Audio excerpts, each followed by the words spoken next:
Magandang araw mga kakampi sa kapayapaan. Narito na ang tampok na balita dito sa Kampila News.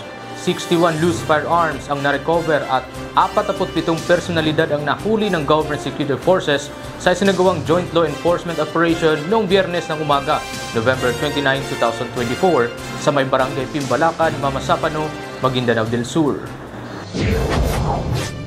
Alinsunod dito ang magkasalungat na armadong grupo ni Badruddin Inda at Zainuddin Quiaro sa mga barangay ng Pimbalacan at Tucanalipaw sa buong Mamasapano ay nagdudulot ng takot at pagkabalisa sa mga residente dahil sa mga bakbakan na nagaganap sa lugar. Sa kabila ng ilang mga peace dialogue na isinagawa kasamang local government unit, nagpapatuloy pa rin ang mga armadong girian. Kumilos naman ang tropa ng pamahalaan sa panawagan ng mga apektadong sibilyan na nangangamba sa kanilang kaligtasan hinggil sa presensya ng mga armadong lalaki sa lugar. Pagkatapos ipinatupad ang joint operation kasama ang PNP at barangay official para alisin ang mga loose firearms sa mga komunidad at para maprotektahan ang mga sibilyan sa komunidad at matigil ang mga armadong alita na ito.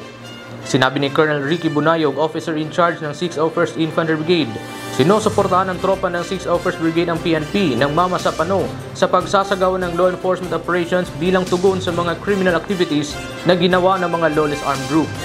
Hinimok ni Major General Antonio Navarrete, 6th ID at Joint Task Force Central Commander, ang mga nag-aalitang partido na ayusin ang kanilang mga hindi pagkakaunawaan ng mapayapa at legal na pamamaraan.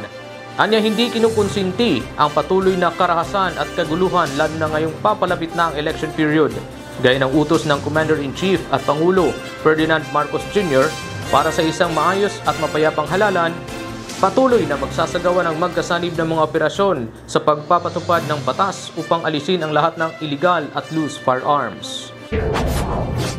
Nangako ang mga pinuno ng 1st Mechanized Infantry Brigade, Maguindanao del Sur at Sultan Kudarat Police Provincial Offices at Peace-Inclined Armed Groups o PAGs na magtulungan at magsikap para sa mapayapang halalan sa susunod na taon. Kasunod ito ng isinagawang Peace Summit nitong nakaraang Huwebes, November 28, 2024 sa headquarters ng 2nd Mechanized Infantry Battalion sa Barangay Tual, President Quirino, Sultan Kudarat. Ang summit na ginanap ay hindi lamang pagkahanda sa paparating na 2025 national and midterm elections, subalit nakatuon din ito sa pagpapaunlad ng pagtutulungan at pagtiyak sa mapayapang proseso ng elektoral. Ang aktibidad ay sinagawa hindi lamang para sa dialogo, kundi para ipakilala ang 2nd Mechanized Battalion sa bagong area of operation nito. Nagbigay din ito ng pagkakataon para sa 3 company commanders ng 2nd Mechanized Battalion na naging pamilyar sa kanilang mga kaagapay sa kapayapaan mula sa iba't ibang base command. Tumugo naman ang bawat grupo sa pamamagitan ng pagdeklara na nagpapatibay sa pangako na magtutulungan upang matyak ang isang malaya, patas at mapayapang halalan sa 2025. Small Arms and Light Weapons o SALW program ng pamahalaan mas pinaigting ng 34th Infantry Battalion sa bayan ng Alyosan, Cotabato. Si Private John G. Ocson sa detalye.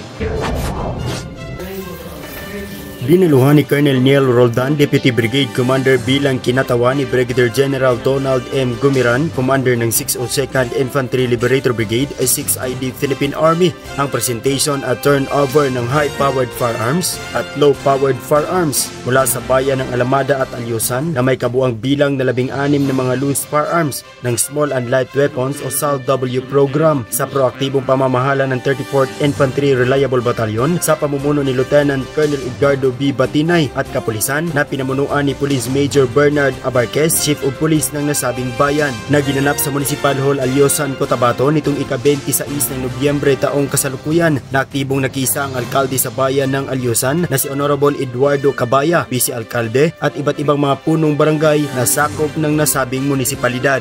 Ang matagumpay na turnover na ito ay bunga ng patuloy na information and education campaign ng Joint Task Force Central at 6ID hinggil sa SALW program. Layunin nitong itaguyod ang mas ligtas na komunidad at maiwasan ang mga insidente ng karahasan na dulot na paggamit ng mga dilisensyadong armas, lalo na at papalapit na ang national election. Binigyang din ni Honorable Cabaya ang kahalagahan ng SALW program dahil dito, ani niya, unti-unti nang naibsan ang krimen at nananatiling matatag ang kanilang munisipalidad. Dahil sa programa ito po ay nakakabawas na nagiging problema ng mga individual dito kasi kadalasan kung minsan ito yung mga gamit na ito ay ginagamit nila para sa naging nagkaroon sila ng kaso. So kaya pinapaintindi natin sa kanila na para mababawasan yung mga naging problema ng mga individual. Nagbigay naman ng pahayag si Captain Faiz Sanggakala, ang commanding officer ng Charlie Company 34th IB, na mas paigtingin pa nila ang nasabing programa sa pamamagitan ng pagkikipag-coordinate sa iba't ibang barangay officials para himukin ang kanilang nasasakupan na isuko ang sino mang may mga hawak pa na hindi lisensyadong mga baril. Dito sa area namin sa 34th IB, dahil nasa peace and development na itong area namin, ang primary efforts namin ngayon is yung SALW. Tinatap natin yung mga barangay para isurrender natin yung mga unregistered firearms nila. Nagpaabot naman ng taus-pusong pasasalamat si Brigadier General Gumiran sa mga local officials ng Alyosan dahil sa mga baril na naisurrender ang naibsan ang pangangamba ng mga mamamayan dulot ng krimen, at binigyang linaw ni Colonel Roldan na mga armas na na-turnover ay aalisin sa sirkulasyon at ito ay sisirain. Gustong ipaabot ni Brigade Commander kanyang pasalamat for that cooperation at naunti-unti natin nabawasan ilan to 16? Minus 16 na firearms na nasa sirkulasyon ngayon. Let us continue this program.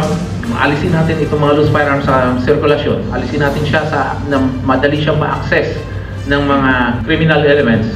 These will be destroyed, itong mga firearms na to. Nagulat ko lagi sa Alyosan ko Tabato, nagiging po sa sambayanan, kakapit sa kapayapaan, Private General Jackson, Campinas. At yan ang tampok ng mga balita dito sa 6th Infantry Campilan Division at Joint Task Force Central. Hatid sa inyo ng Campilan News. Para sa karagdagang mga balita, i-like at i-follow kami sa aming mga social media accounts na makikita sa inyong mga screen. Mula dito sa punong himpilan ng Campilan Division, ako ang inyong kakampi, Roland Orteliano, naglilingkod sa sambayanan, kakampi sa kapayapaan, Campilan.